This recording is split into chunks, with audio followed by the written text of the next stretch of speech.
Welcome back to math. This is section 20 on functions and nonlinear equations.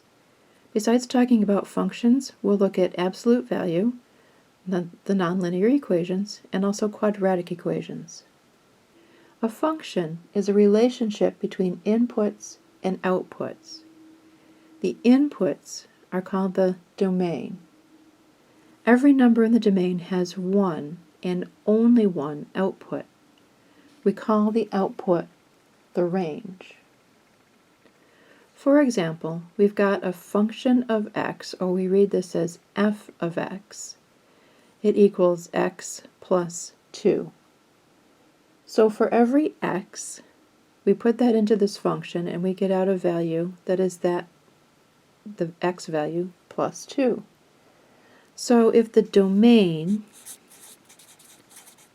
is defined as integers from 1 to 10, for example, we would put them in. So 1 plus 2, we would get out 3. So the range, the outputs for this are going to be the integers from 3 to 12. And we can list them. We call them the relations. It's kind of like having the ordered pairs that we saw, the coordinates in linear equations. But we would list the pairs, the relations, as 1, 3, and of course then there would be 2, 4, right? If we put 2 in there, 2 plus 2 is 4, and we'd have 3, 5, and on and on. Some domains can be limited by the function itself. So we've got this example here, f of x equals 1 divided by x. Well, we can't divide by 0. So if x equaled 0, that would make this undefined. And so x would not be a valid member of the domain for this function. Domain might also be limited by its very definition. So we might have a function that's where x stands for the hours in a day. Think maybe we're calculating wages or hours on a production line or something like that. But that means that if x stands for the hours in a day, it can't be a negative number, and it can't be more than 24. Also remember that functions can have one and only one output for each input. So something like f of x equals the square root of x is not a valid function, because every number x that you could put in there, say that was 25, the square root might be 5 and negative 5. So that would have two possible answers, and that would make it not a function. Another way to tell if something is a valid function is to graph it and then use what we call the vertical line test. So here we've got a graph of a function. It's called f of x equals x minus 1. And it looks really exactly like what we might do the linear equation of y equals x minus 1. The only difference really is that this, instead of being the y-axis, this is the f of x axis. And by the way, we don't have to just use f of x. We could call this g of x or h of x or anything else we wanted to. But anyway, the vertical line test. Any vertical line that you would draw on this graph would only pass through one point on the line. And so that proves that it is a valid function. We call that the vertical line test.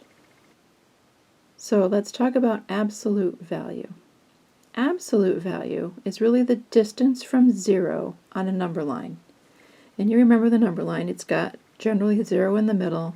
The positive numbers go up to the right, the negative numbers go down to the left. And so absolute value is a distance. So we can choose 3, for example.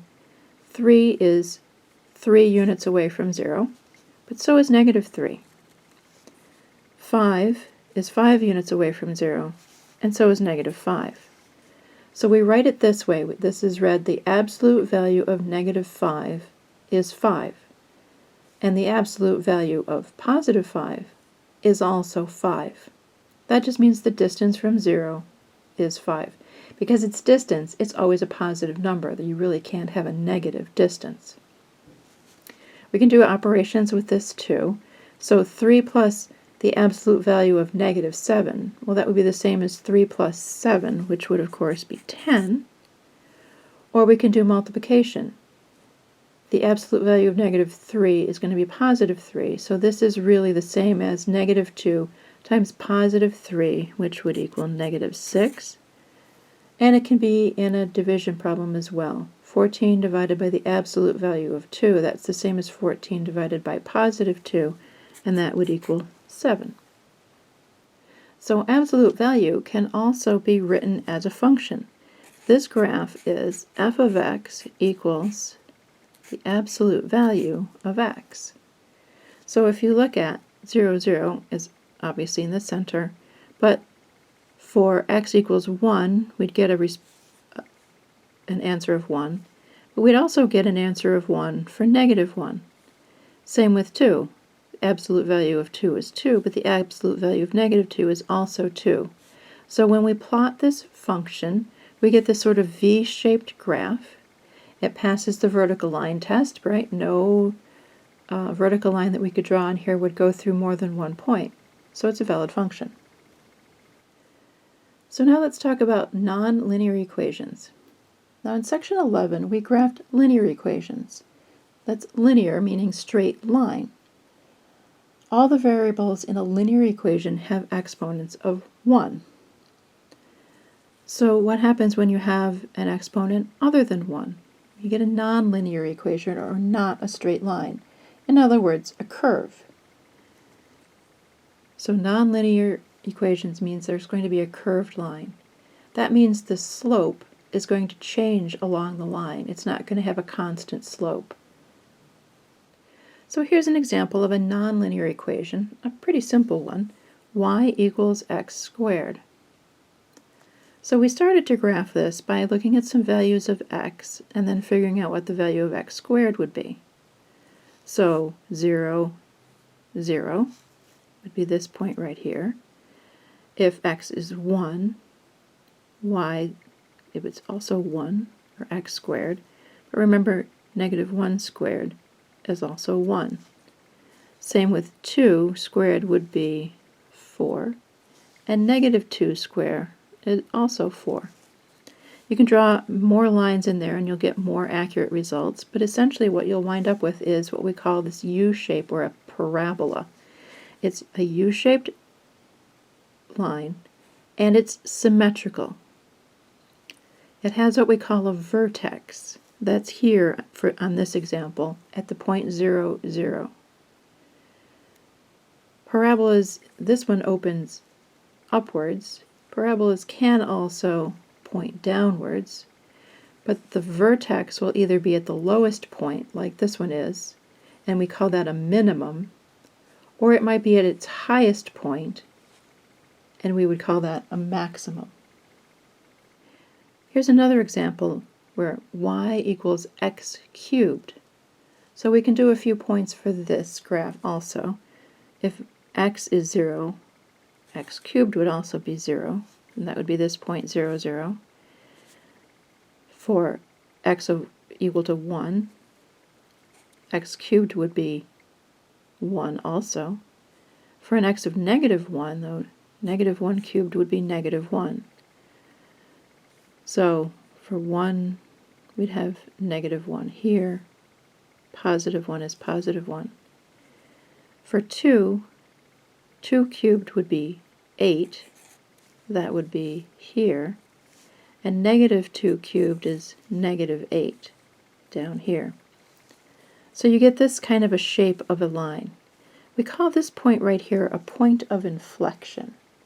It's where the curve changes direction. So let's talk some more about nonlinear curves that make parabolas.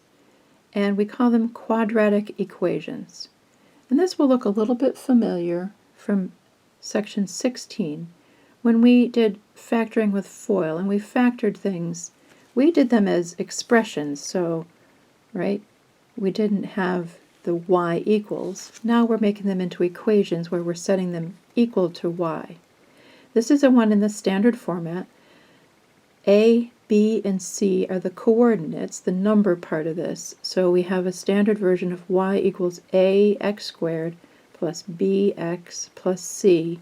You'll notice that a can't equal 0. In order to be a quadratic equation, there has to be a variable to the second power, nothing higher. These equations will make nonlinear curves that are parabolas.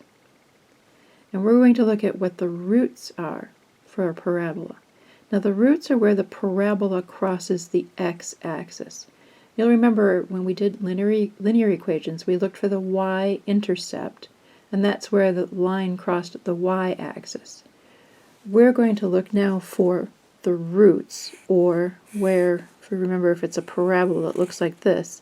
It crosses the x-axis at two roots. And that's on the y, or it's on the x-axis, and y equals 0. So the roots are on the x-axis, that's where y equals 0.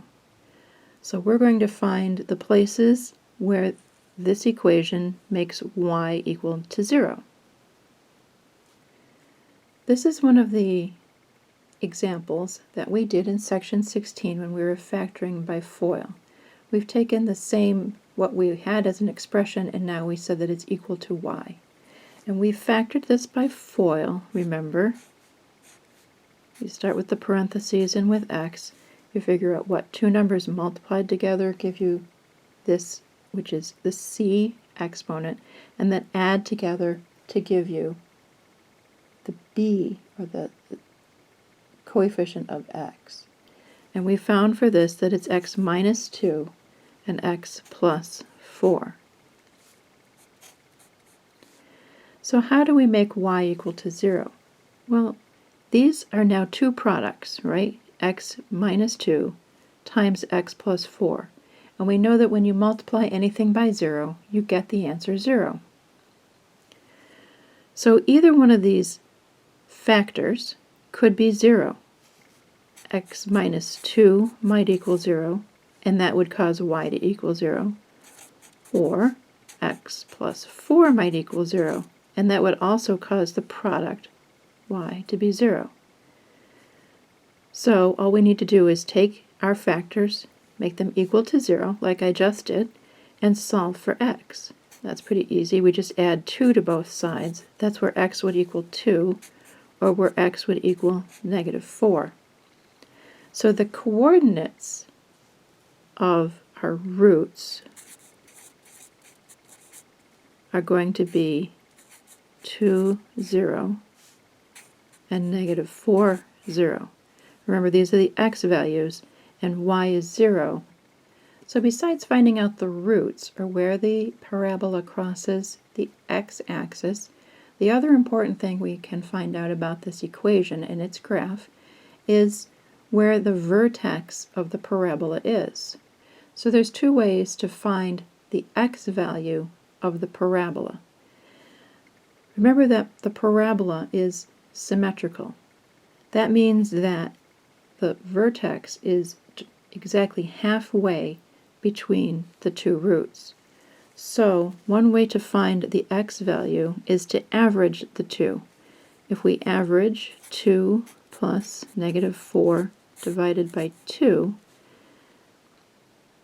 I'm taking the x values, right, and then adding them together, dividing them by 2, and I will get 2 plus negative 4 is negative 2, divided by 2 is negative 1. The other way to find the x value of the root is that there is a given equation, x equals negative b divided by 2a. Remember, this is the coordinate a in this example. A is 1. It's understood that a 1 is there. B is 2, and c is negative 8. So we just substitute that in. X equals negative b, that's the opposite of 2, or negative 2, divided by 2 times a, that's just 1. Again, negative 2 divided by 2, x equals 1. So that gives us, negative 1. that gives us two ways to find the x value of the root. To find the y value, we're just going to take the x value and put it into the equation. So negative 1 squared plus 2 times negative 1 minus 8. Y equals negative 1 squared would be 1. 2 times negative 1 is negative 2, and then minus 8. So y equals 1 minus 2, that's negative 1, minus 8, that's negative 9. So our coordinates of the vertex is our x value, negative 1, and our y value, negative 9. So for our equation, y equals x squared plus 2x minus 8, now we've found that the roots are at 2, 0, and negative 4, 0, and the vertex is at negative 1, negative 9. And we've drawn that here. I know it's maybe a little small and hard to see, but here are our roots at 2, 0, and negative 4, 0. There's our vertex down here. We can find a few more points to make that easier to graph, and that's what the parabola will look like. So, not all quadratic equations are factored very easily. In fact, if you remember back in section 16, we looked at this, and we spent a fair amount of time factoring this using FOIL. And eventually we found that the answer was, this could be 3x plus 4 times 2x minus 5. And now that we've set that equal to y, if we wanted to find the zeros, or the roots, that means that we would take both of these factors and set them equal to 0. So to find the roots, that's either where 3x plus 4 equals 0, or 2x minus 5 equals 0. So to solve for x, first we'll subtract 4, 3x equals negative 4, and then divide by 3. X equals negative 4 thirds. And here we're going to solve for x again, so add 5, 2x equals 5, x equals 5 halves. Alright, so those are the x values of our roots. So we could say that our roots are at negative 4 thirds, 0. And there's another root at 5 halves, 0.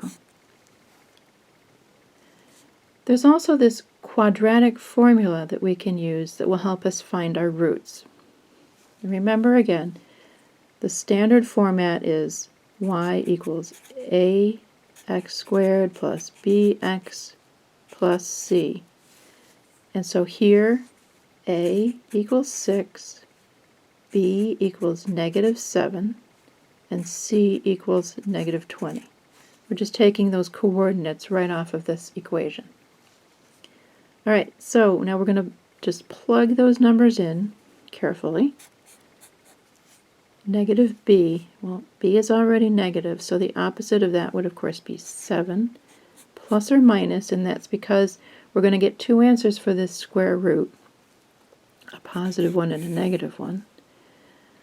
So b squared, that would be 49, negative 7 times negative 7, and then we have 4 times a, 24, times c, that's going to be a negative 480, divided by 2 times a, and that's 12, because a is 6. Alright, so let's clean that up a little bit. 7 plus or minus,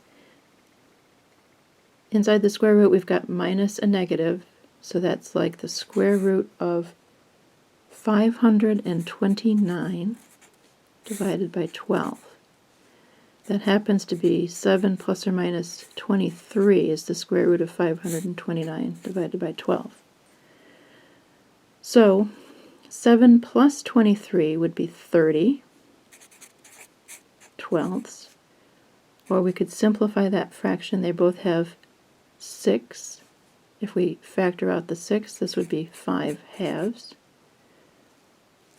or 7 minus 23 would be negative 16 over 12. Again, we simplify that fraction by dividing the top and the bottom by 4. We get negative 4/3. And look, it worked. We got the exact same numbers that we did when we used this method. So the quadratic formula is another way, it's another tool to help you find the roots of a quadratic equation. It's particularly useful when you've got a difficult one or one that isn't easily factored. So this is really just an introduction to this topic. There's so much more to this topic that you'll find and learn about in advanced algebra and even calculus. I hope you look at the practice problems and then watch the video so we can do them together.